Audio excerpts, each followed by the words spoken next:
The engineer laughed at the black mechanic. "If you fix that engine, I'll marry you." And that cruel taunt echoed through the company warehouse like a shot fired in the tense silence of that Monday morning.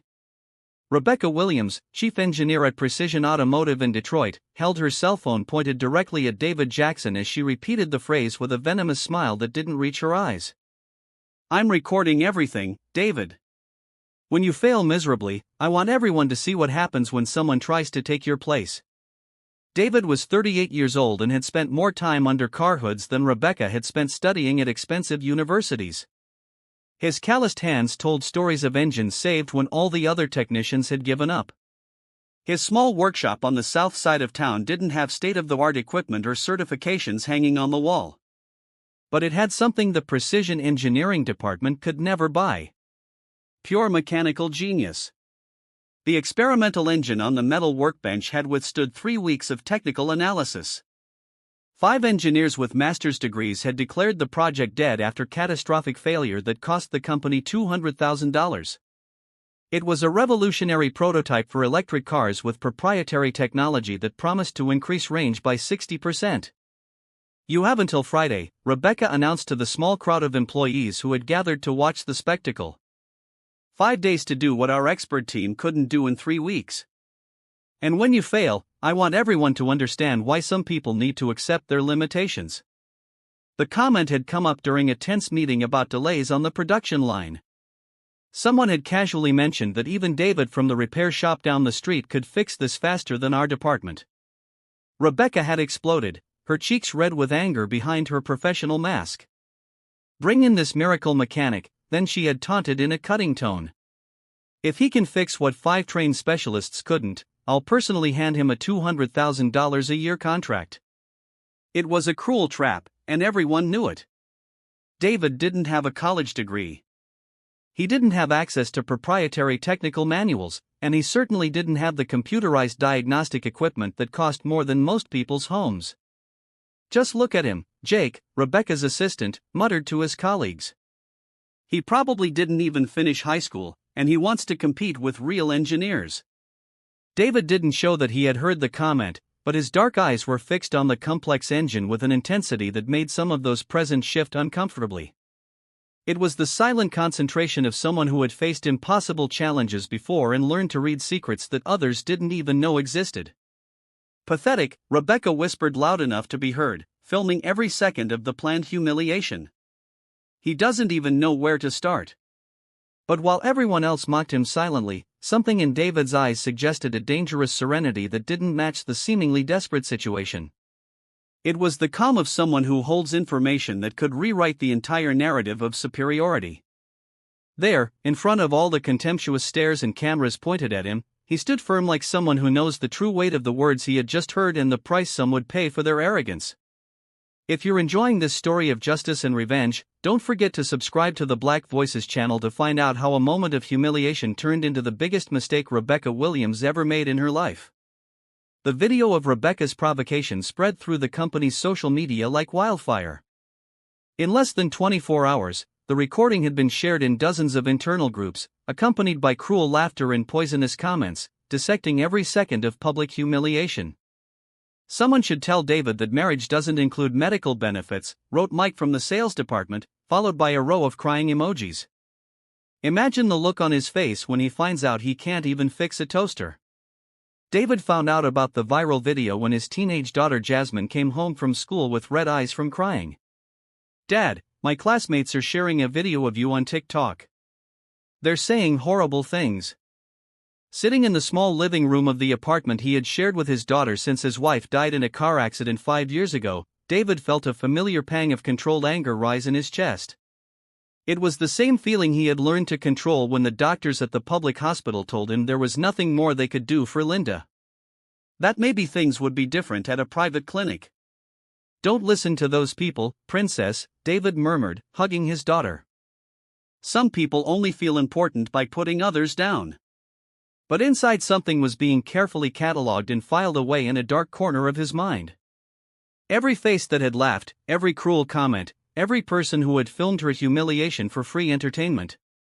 At Precision Automotive, Rebecca was savoring every moment of her anticipated victory. During Monday's morning meeting, she projected the video onto the conference room screen, eliciting widespread laughter from the executives. "Look at the look of confidence on his face," Rebecca sneered, pausing the video at the exact moment David silently nodded to accept the challenge. "It's almost touching how some people just can't recognize their own limitations." The company's CEO, Thomas Crawford, a 60-year-old man who had built his automotive empire through decades of hard work, watched the scene with an increasingly uncomfortable expression. "Rebecca, don't you think this has gone too far? The man isn't even here to defend himself." "That's exactly why it's educational," Rebecca retorted with a sharp smile. "How many times are we going to waste time and resources on people who are clearly not qualified to be here? This is a lesson for all of us about maintaining appropriate standards." Jake, the sycophantic assistant, took the opportunity to attack. "My cousin is a mechanical engineer with a degree from MIT, and he says that this type of motor is practically impossible to repair without specialized equipment. David probably can't even read the technical diagrams." What none of them knew was that David had spent the last 3 days immersed in something that went far beyond technical diagrams. In his small workshop, surrounded by technical manuals borrowed from the public library and patent printouts he had downloaded for free from the internet, he was discovering something that would make all that laughter stick in their throats. The engine wasn't just broken. It had been deliberately sabotaged. It was subtle, almost imperceptible to anyone without decades of practical experience. But David had learned to read signs that office engineers would never notice. 3 small components had been intentionally damaged to simulate natural failure, but the pattern was too specific to be a coincidence. Someone at Precision Automotive had sabotaged the company's own prototype. "Interesting," David muttered to himself, meticulously photographing each piece of evidence with his old cell phone. "Very interesting." On Tuesday, Rebecca decided to step up her humiliation campaign. She created a WhatsApp group called Miracle Mechanic Updates and added all of the company's employees, posting sarcastic updates about David's progress. "Day 2, our hero is probably still trying to figure out where the start button is," she wrote, followed by dozens of laughs and approving reactions from her colleagues. "I bet he's given up and is at the bar," added Carlos from accounting. "Or maybe he realized this isn't the place for people like him," commented Sandra from Human Resources.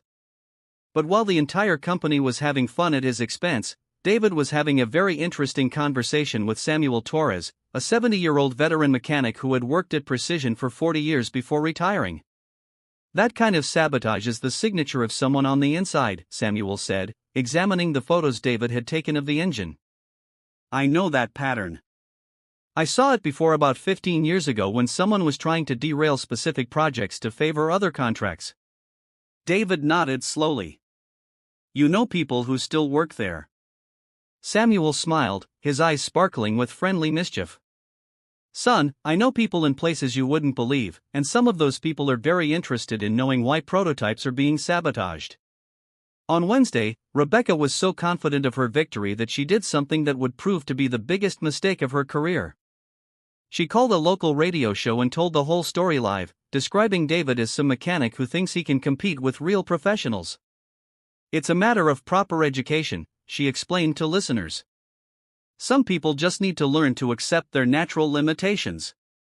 What Rebecca didn't know was that one of the program's most attentive listeners was Dr. Angela Morrison, a professor of mechanical engineering at the University of Detroit and a consultant specializing in industrial sabotage. Angela had worked on similar cases before, and something in the description of the unrepairable engine had set off alarm bells in her experienced mind. That same afternoon, Angela showed up at David's workshop with an unexpected proposal. "Mr. Jackson, my name is Angela Morrison. I heard about your situation on the radio, and I'd really like to take a look at that impossible engine." David watched her carefully. Angela was a black woman in her 50s with a confident posture of someone who had fought to earn respect in predominantly male and white environments. "University professor?" David asked among other things. Angela smiled. "But today I'm here as someone who recognizes sabotage when she sees it." David slowly opened the door to his workshop, finally allowing someone to see what he had discovered. While Rebecca continued her campaign of humiliation on social media, posting cruel memes and racking up likes from equally prejudiced colleagues, something was crystallizing in the concentrated silence of David's workshop. Every recorded laugh, every poisonous comment, every moment of public contempt was being carefully archived, not only in her memory, but now in concrete evidence that would soon show exactly who was really out of place in this story. Dr. Angela Morrison wasn't just a university professor. For 20 years, she had served as a technical expert for the FBI on cases of industrial sabotage. And what she saw in David's workshop confirmed her darkest suspicions. "This isn't just sabotage," Angela murmured, examining the detailed photos David had taken. "It's a specific pattern I've seen before. Someone at Precision is selling prototypes to competitors and sabotaging the originals to cover up the theft." Samuel Torres nodded grimly. "I've suspected something like this for the last few years I've been with the company. Projects that failed too strangely to be coincidence." Meanwhile, Rebecca intensified her humiliation campaign with dangerous confidence. She had created a public Facebook event called Wedding of the Century Engineer and Mechanic for Friday, inviting all company employees to witness the historic moment. "I've even picked out the dress she posted on her stories, filming herself laughing hysterically. Something very simple because it's going to be a quick ceremony, like 5 seconds of 'I told you this wouldn't work' and that's it." The comments were cruel and abundant. "Poor guy, he has no idea what's coming," wrote Jake. "Someone should warn him that he can back out now and keep some dignity." David watched silently, capturing screenshots of every post, every comment, every moment of documented cruelty. His daughter, Jasmine, who had learned how to use video editing software at school, was helping him organize all the digital evidence. "Dad, look at this," Jasmine said, showing him her phone. "She made a video imitating you at work. It already has 15,000 views." In the video, Rebecca had staged a cruel parody, pretending to be a confused mechanic trying to understand a complex engine using an exaggerated voice and exaggerated gestures that clearly satirized racial stereotypes. "Perfect," David muttered, saving the video. "Keep documenting everything." On Thursday, Angela returned with information that completely changed the game. "David, I need to show you something. I got access to Precision's maintenance records for the last 5 years through a contact in the insurance department." The documents revealed a systematic pattern. 8 prototypes had failed in a similar way over the past 3 years, always following the same method of sabotage that David had identified. More importantly, all of the failures had occurred on projects led by black engineers or women. "This isn't just about technology," Angela explained. "It's about keeping certain people out of leadership positions. When projects fail, these engineers get demoted or fired." Samuel connected the dots. "And guess who always took over the projects after the failures? The same group of white engineers who are now laughing at you." David spent that night working on the engine with surgical precision. He wasn't just fixing it. He was meticulously documenting every piece of evidence of sabotage, creating a technical report that would be impossible to refute. "Dad," said Jasmine, entering the workshop with a cup of coffee. "Are you sure you want to do this? These people are very powerful." David stopped working and looked at his daughter. "You know what your mother always said? That the difference between justice and revenge is that justice protects other people from going through what you went through." On Friday morning, Rebecca arrived at the company wearing a bright red blazer and carrying a small professional camera. She had hired a freelance videographer to document the historic moment in high quality. "Guys, in 2 hours, we're going to have some real viral content," she announced to her colleagues. "The kind of video that teaches lessons about knowing your limits." Jake was ecstatic. "I've already set up the WhatsApp group to share it in real time. This will be a meme in minutes." What none of them knew was that David had already arrived. Angela was parked discreetly across the street from the company with professional recording equipment borrowed from the university. Samuel was positioned at the entrance filming with his cell phone. And David? David stood calmly next to the repaired engine with an almost imperceptible smile, holding a thick envelope that contained much more than anyone at Precision could imagine. Because sometimes, when powerful people completely underestimate those they consider inferior, they forget that true intelligence doesn't need a diploma to rewrite all the rules of the game. At 2 o'clock on Friday afternoon, the Precision Automotive warehouse was crowded like never before. Rebecca had gotten what she wanted, an audience of over 100 employees, executives, and even some important customers she had invited to witness an educational moment about professional standards. The hired cameraman was already in position, broadcasting live on the company's social media channels. Rebecca wore a bright red blazer and held a bouquet of plastic flowers she had bought specifically for the charade. "Everyone, in a few minutes you're going to witness a valuable lesson about the importance of knowing your limitations," she announced to the camera, smiling with a cruelty that made some employees shift uncomfortably. David Jackson promised to fix an engine that 5 engineers said was impossible to fix. Let's see how that ends. David entered the warehouse carrying a toolbox and walking with a calmness that contrasted dramatically with Rebecca's frenetic energy. Behind him, Angela Morrison entered discreetly, filming everything with professional equipment from the university. "Ah, our groom has arrived," Jake shouted, eliciting cruel laughter from the crowd. "Where's the suit? You can't marry the engineer in dirty overalls." David positioned himself next to the engine he had spent the last 5 days repairing. With precise movements, he connected the last cables and checked the oil levels. The silence in the warehouse was tense, broken only by the muffled laughter of a few employees. "Before we begin," David said, his clear, firm voice echoing through the warehouse, "I'd like everyone to see something interesting I discovered during the repair." Rebecca frowned. This wasn't in the humiliation script she had planned.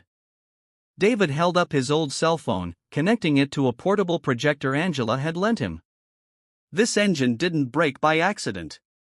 It was deliberately sabotaged." The first image projected onto the wall showed components damaged with surgical precision. "Look here." 3 sensors were intentionally broken to simulate natural failure. "The pattern is too specific to be a coincidence." A nervous murmur ran through the crowd. Rebecca tried to interrupt. "This is ridiculous. You're making excuses for your incompetence." "Interesting that you mention incompetence," interrupted Angela, approaching with a thick folder. Dr. Angela Morrison, professor of mechanical engineering and former FBI expert on industrial sabotage. "I have analyzed the evidence collected by Mr. Jackson and can confirm this engine was sabotaged following a pattern I have identified in 8 previous cases at this company." The blood drained from Rebecca's face. "What? What is going on here?" David continued projecting images. Each case of sabotage occurred on projects led by black engineers or women. When the projects failed, these professionals were demoted or fired. Guess who always took over the projects after that? Samuel Torres emerged from the crowd carrying documents. 40 years working at this company has given me access to a lot of information. Rebecca, you and your group have received promotions and bonuses totaling $1.2 million over the past 3 years, always after taking over projects that mysteriously failed." Rebecca was visibly shaking. "You can't prove anything. This is defamation."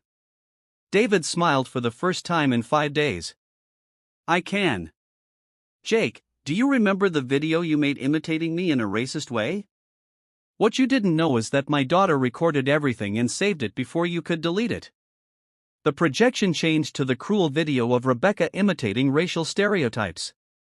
Horror-stricken gasps echoed through the warehouse. Important clients began to leave clearly uncomfortable. "And Rebecca," David continued, "do you remember all those cruel posts in the WhatsApp group? My daughter printed every single one, including your private messages discussing how to keep certain types of people in their place." The projection exploded into devastating screenshots, messages from Rebecca talking about cleaning the company of undesirable elements and using creative methods to eliminate the competition from diversity. Thomas Crawford, the company's director, had arrived silently and watched with a look of growing horror. "Rebecca, in my office. Now." "Wait," said David. "I'm not finished yet." He turned to the engine and started it. The smooth, perfect roar of the machine filled the shed.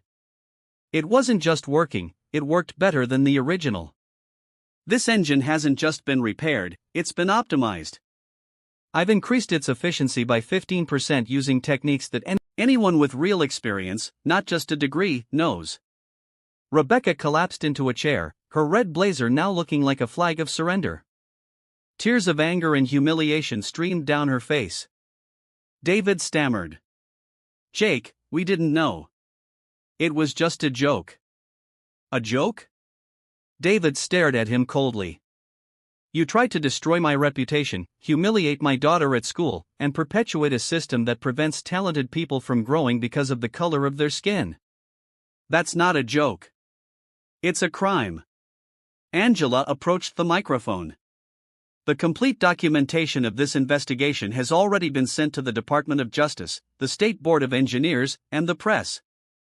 Rebecca Williams and Jacob Silva will face criminal charges of sabotage and discrimination." The silence in the warehouse was deafening. Rebecca tried to stand up, but her legs gave way. "By the way," said David, calmly, turning off the engine, "about that marriage proposal." "Thank you, but I'm going to have to decline. I prefer partners who respect me as a human being." As Rebecca was escorted out by company security, completely broken and humiliated in front of everyone she had tried to impress, David stood firm beside the engine he had repaired, not only with his technical skills, but with something much more powerful: dignity, intelligence, and a sense of justice that no diploma could buy. Because sometimes when privileged people forget that competence has no color, they discover in the most brutal way possible that underestimating someone can be the most expensive mistake of their lives. A mistake that not only destroys careers, but rewrites entire stories about who really deserves to be at the top. 6 months after what Precision Automotive employees came to call the Day of Truth, David Jackson sat in his new office overlooking downtown Detroit. The plaque on the door read, "David Jackson, Director of Technological Innovation, Precision Automotive." Thomas Crawford had made quick and definitive decisions after the events of that day. Rebecca Williams was fired for cause and faced 3 criminal charges for sabotage, racial discrimination, and conspiracy. Jake Silva was also fired and was working as a used car salesman, trying to pay off his legal debts. The irony, David thought, watching through the window, is that they were always afraid I would take their place. They never imagined I would create something much bigger. The company had offered David not only an executive position, but also full funding for his inclusive innovation department.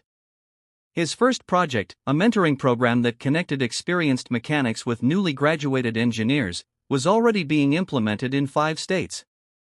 Angela Morrison now worked as a specialist consultant for the company, investigating and correcting decades of institutionalized discriminatory practices. Her partnership with David had resulted in discoveries that benefited dozens of professionals who had been systematically disadvantaged. "Dad, did you see this?" Jasmine entered the office carrying her tablet. Now 19 and studying engineering at university on a full scholarship funded by the company. She had become a recognized digital activist. Rebecca tried to post on LinkedIn about overcoming personal challenges, but the comments, well, the internet has a memory. David smiled softly. Rebecca had tried to rebuild her professional image, but evidence of her racist behavior continued to circulate on social media. No reputable engineering firm wanted to associate its name with hers. Samuel Torres, now a senior consultant in David's department, walked in carrying reports. Sales of the new optimized engine have exceeded all projections. 3 competing companies have already made offers to license its technology. "And Jake?" David asked. "He tried to sell confidential information from his previous company to a competitor," Samuel replied with a wry smile. "He was caught in the same trap he used to set for others. Now he's facing federal charges of industrial espionage." That afternoon, David received an unexpected phone call. It was from the host of a local radio show where Rebecca had tried to humiliate him months earlier. "Mr. Jackson, we'd like to invite you to talk about your journey and your new automotive industry inclusion program. Many people want to hear your story directly from you." David accepted, not out of revenge, but because he knew his story could inspire others facing similar situations. During the live interview, the host asked, "How do you feel about Rebecca Williams now?" David paused thoughtfully. "I don't feel anger. I feel sorry for her. She wasted years of her life feeding prejudices instead of using her talent to build something meaningful. The real tragedy isn't what she did to me. It's what she did to herself. When he got home that night, Jasmine was in the kitchen preparing dinner. "Dad, there's something I've always wanted to ask you. That day in the shed, when everyone was laughing at you, did you really know you were going to prove them all wrong?" David hugged his daughter. "Princess, your mother taught me something important before she died. She said that dignity isn't about never falling down. It's about how you get back up. And sometimes letting people underestimate you is the biggest advantage you can have." At that moment, his cell phone vibrated with a notification. It was a Forbes article, David Jackson, from neighborhood mechanic to automotive industry revolutionary. How one man turned prejudice into progress. 6 months ago, Rebecca Williams had tried to publicly humiliate him for believing that some people need to know their place. Today, David Jackson was redefining exactly what that place was for talented people in the industry, regardless of their color or background. Rebecca had lost her career, her reputation, and her credibility. Jake was facing criminal charges. But David had built something that would last for generations. A legacy of fairness, inclusion, and excellence that proved that the best revenge isn't destroying those who hurt you, but building something so extraordinary that it renders all the smallness they try to impose on you irrelevant. Because sometimes when privileged people forget that greatness has no color or social class, they discover that underestimating someone can be the catalyst that transforms a victim into a leader, a moment of humiliation into a revolution, and an end into an even more powerful beginning. If you also believe that true justice comes through building, not destruction, subscribe to the Black Voices channel for more stories that prove that dignity always wins over arrogance and talent always finds its way to the top, no matter how many obstacles are put in its path.